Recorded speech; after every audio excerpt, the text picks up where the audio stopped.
Inna akramakum indallahi atqakum. Kemudian Allah katakan, mulianya kamu itu bukan karena kulitnya putih dan hinanya bukan karena kulitnya hitam, atau mata besar lebih mulia dari mata kecil, ya, rambut keriting lebih bagus dari rambut tegak umpamanya, atau yang punya rambut lebat lebih baik daripada botak gitu. Di sisi Allah sama aja itu. Yang mulia itu inna akramakum indallahi atqakum. Yang paling mulia kamu itu bukan yang kaya, bukan yang pintar, tapi yang paling takwa.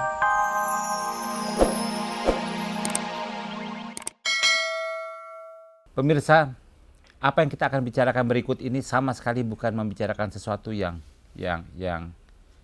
PK atau apa, tetapi kita berbicara tentang realitas. Bangsa Indonesia sangat bersyukur bahwa keragaman menjadi ciri kita. Kita lihat Garuda Bhinneka Tunggal Ika, ya. Kebinekaan, keragaman. Dan justru karena kebinekaan itulah kita kuat. Dan memang kalau tidak salah, beberapa teori tentang ekosistem mengatakan bahwa satu ekosistem yang heterogen akan lebih kuat ketimbang dia yang lebih homogen. Ya.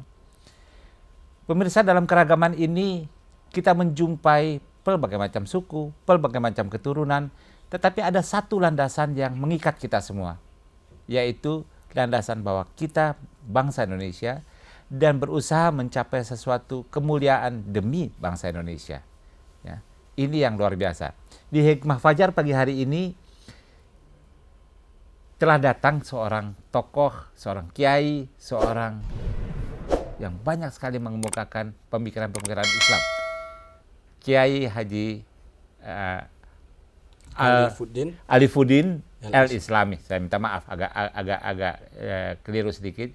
Atau nama dulunya Pak Sim Song Tian. Sim Song Tian. Kita tahu bersama kalau 3 huruf itu pasti dari keturunan Tionghoa. Ya. Tapi beliau sepenuhnya seorang Indonesia.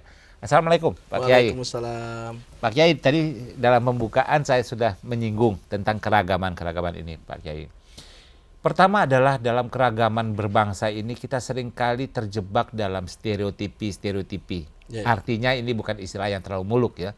Seolah-olah ada cap-cap di punggung gitu, ya. Beberapa memang ada benarnya. Kalau kita melihat penggali, orang yang jago menggali kebanyakan dari orang Sindang gitu, ya, dari desa Sindang, itu masih masuk akal, ya. Atau kalau seorang retail kecil-kecilan, biasanya teman-teman kita dari Tasikmalaya, itu juga masih masuk akal. Tetapi kemudian dalam porsi yang lebih besar, cap-cap seperti ini kadang-kadang menjadi berbahaya. Ya. Kalau Cina dagang, ya, Cina dagangnya masih ada tambahan lagi, dagangnya cuma cari untung semata. Ya, seolah-olah tidak ada satu keluangan lain. Tetapi sebaliknya juga kita temui, saya minta maaf saya ucapkan kata-kata itu, ya. Kita jumpai akhirnya juga beberapa teman kita atau saudara-saudara kita dari yang kebetulan keturunan Tionghoa atau keturunan lain menjadi sedikit eksklusif. Kalau kita tidak menyadari dan kita tidak berusaha untuk menegakkan hal ini secara benar, maka sangat sulit untuk berbicara tentang bangsa yang kuat di masa depan. Ya, sejauh bahwa kita mempunyai landasan yang sama nih Pak Kiai. Pertanyaan saya tentu saja dalam Hikmah Fajar ini masih terkait kepada masalah tauhid. Ya. Bagaimana tauhid, bagaimana keislaman itu sebenarnya mengajarkan kita tentang berpuak. Ya, berpuak-puak, bergolongan-golongan, dan apa yang sebenarnya seharusnya mengikat kita. Silakan Pak Kiai. Terima kasih Mas Ton. Assalamualaikum warahmatullahi wabarakatuh, Mas Ton dan para pemirsa semua. Sebetulnya image yang lahir dalam masyarakat sekarang, ya bukan hanya sekarang, dari dulu, cuma sampai sekarang belum habis benar. Seperti kata Mas Ton tadi, orang Cina itu seolah-olah di Indonesia ini cuma sekedar dagang, tapi sebetulnya bukan di Indonesia, hampir di mana tempat kecuali di negerinya. Ya keadaan yang buat begitu. Dia nggak punya tanah untuk bertani, dia beli tanah juga sedikit untuk tempat tinggalnya. Jadi karena mereka itu hanya punya modal itu, ya berdagang lah. Tapi ternyata ya tidak semuanya dagang, Mas. Lah contohnya saya juga nggak dagang. Saya jadi kiai. Ya memang mungkin jadi kiai ini takdir, bakat, dan nggak punya modal untuk dagang. Memang nggak bisa saya dagang. Sebetulnya kelompok-kelompok itu tidak akan terjadi kalau kita mengamalkan ajaran Allah ini. Coba Mas Ton lihat dalam Quran surat Hujurat saja ayat 13.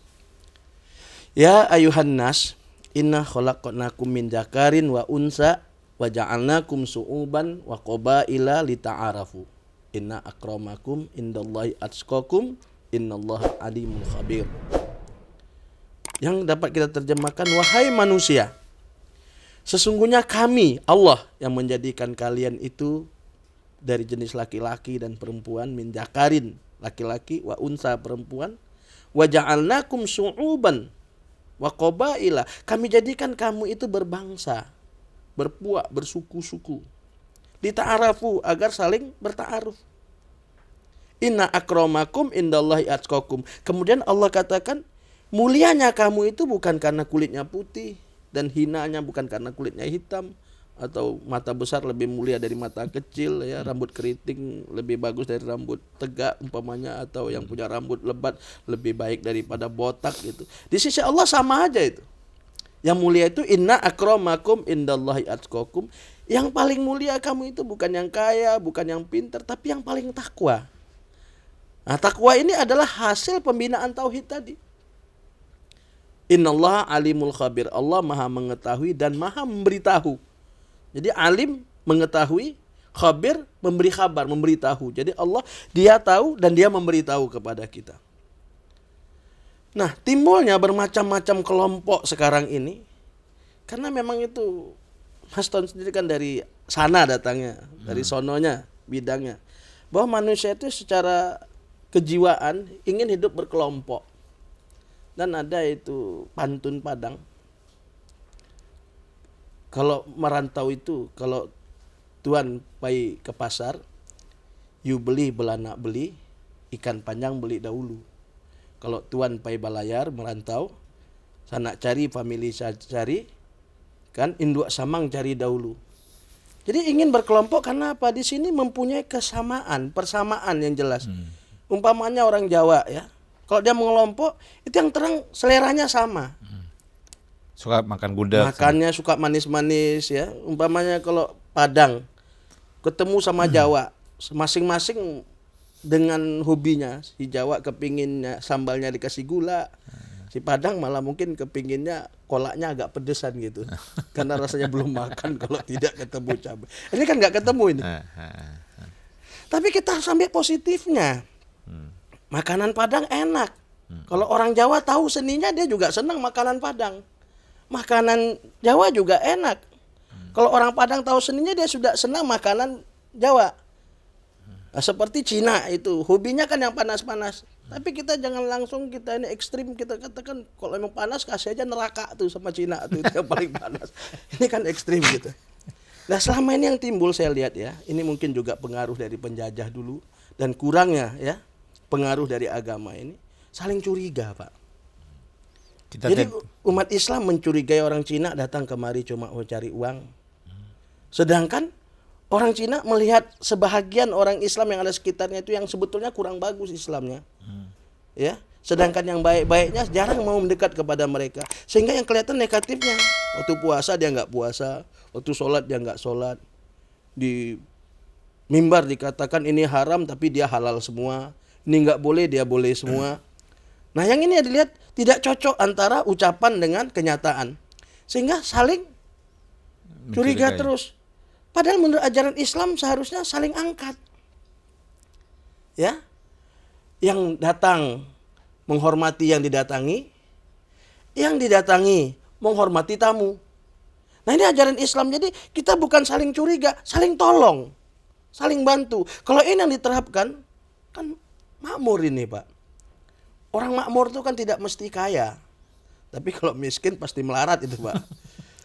Namun makmur itu bisa mendatangkan kecurigaan, kecemburuan. Kalau kemakmurannya itu hanya merangsang rasa benci orang lain. Nah, inilah timbul dari sebahagian kelompok yang dikatakan kelompok Cina tadi mungkin, Pak ya. Karena apa? Mereka itu eksklusif. Mencoba untuk hidup sendiri dan membuat tembok yang tinggi-tinggi. Tapi apa sebab dia buat tembok tinggi itu? Karena dia takut nanti orang masuk ke rumahnya, hartanya banyak. Sedangkan orang sini lihat, lu mentang-mentang harta lu banyak, lu buat tembok tinggi-tinggi, sampai saya mau lewat saja susah. Jadi akhirnya kebencian tadi.